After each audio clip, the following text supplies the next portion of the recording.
ഇതൊരു നമ്മൾ ഈ കലാരൂപത്തിനും നമ്മുടെ സംസ്കാരത്തിനും നൽകുന്ന ഒരു ട്രിബ്യൂട്ടാണ്.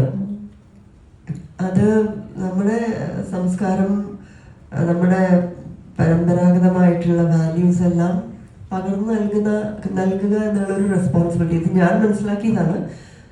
ആ ഒരു റെസ്പോൺസിബിലിറ്റി നമുക്ക് എല്ലാവർക്കും ഉണ്ട്. അപ്പോൾ ഇത്തരം കാര്യങ്ങൾ, ഇത്തരം സംരംഭങ്ങൾ ഒരുക്കുമ്പോൾ നമ്മുടെ യുവതലമുറയ്ക്ക്, പ്രത്യേകിച്ച് ഇപ്പോൾ ഉള്ള സോഷ്യൽ മീഡിയ പ്രസൻസും എല്ലാം വഴി നമ്മുടെ യുവതലമുറയ്ക്ക് ഇതിലേക്ക് കൂടുതൽ ശ്രദ്ധ അതിലേക്ക് എത്തിക്കാൻ നമുക്ക് പറ്റുന്നുണ്ട്. അപ്പം നമ്മുടെ വാല്യൂസ് വിളിച്ചു കൊണ്ടുപോകാനായിട്ട് ഇപ്പോഴത്തെ ഏറ്റവും മോഡേൺ ടെക്നോളജി ഉപയോഗിക്കാൻ സാധിക്കുന്ന, അതിൻ്റെ എല്ലാത്തിൻ്റെയും കൂടെ ഒരു ബ്ലെൻഡായിട്ട് നല്ലൊരു ട്രിബ്യൂട്ട് ഭരതനാട്യം എന്നുള്ള കലാരൂപത്തിനും ഭാരതീയ സംസ്കാരത്തിനുമായിട്ടുള്ള ഒരു ട്രിബ്യൂട്ട്. അതുകൊണ്ടാണ് നമ്മൾ അതിനെ ആ ദിവസം വരെ നമ്മൾ അതിനെ അറ്റംപ്റ്റ് എന്ന് തന്നെ വിളിക്കുന്നുള്ളൂ. അന്നേ ദിവസമാണ് നമുക്ക് അതിൻ്റെ അറിയാൻ പറ്റുള്ളൂ എങ്ങനെയാണെന്നുള്ളത്. അതുവരെ ഇത് ഗിന്നസ് റെക്കോർഡ് അറ്റംപ്റ്റ് ആണ്.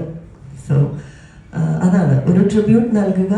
പിന്നെ എന്നെ സംബന്ധിച്ച് പറഞ്ഞാൽ ഞാൻ ഇതിൻ്റെ ഒരു ഗ്രോത്ത് കാണുകയാണല്ലോ. എൻ്റെ സ്റ്റുഡൻസ് ആണെങ്കിലും അവർക്ക് ഇത് വളരെ വ്യത്യാസമാണല്ലോ, ഇത് നമുക്കിത് ഭരതനാട്യം, നമ്മളൊരു ഭരതനാട്യം പ്രാക്ടീഷണർ അല്ലെങ്കിൽ നമുക്കിതിന് ഒരിക്കലും പങ്കെടുക്കാൻ സാധിക്കില്ല. 7 വയസ്സ് മുതൽ ഉള്ള കുട്ടികൾക്ക് പങ്കെടുക്കുവാൻ കഴിയും, പക്ഷെ ആ ഒരു ബേസ് ഇല്ലെങ്കിൽ കഴിയില്ല. അപ്പോഴും അങ്ങനെ ഒരു കലാരൂപം അഭ്യസിക്കണം എന്നുള്ളൊരു ചിന്ത ഒരു തലമുറയിലേക്ക് നമുക്ക് എത്തിക്കാൻ കഴിയുന്നു എന്നുള്ളതാണ് ഇതിൻ്റെ ഹൈലൈറ്റ് ആയിട്ട് ആസ് എ ഡാൻസ് പ്രാക്ടീഷണർ ഞാൻ കാണുന്നത്.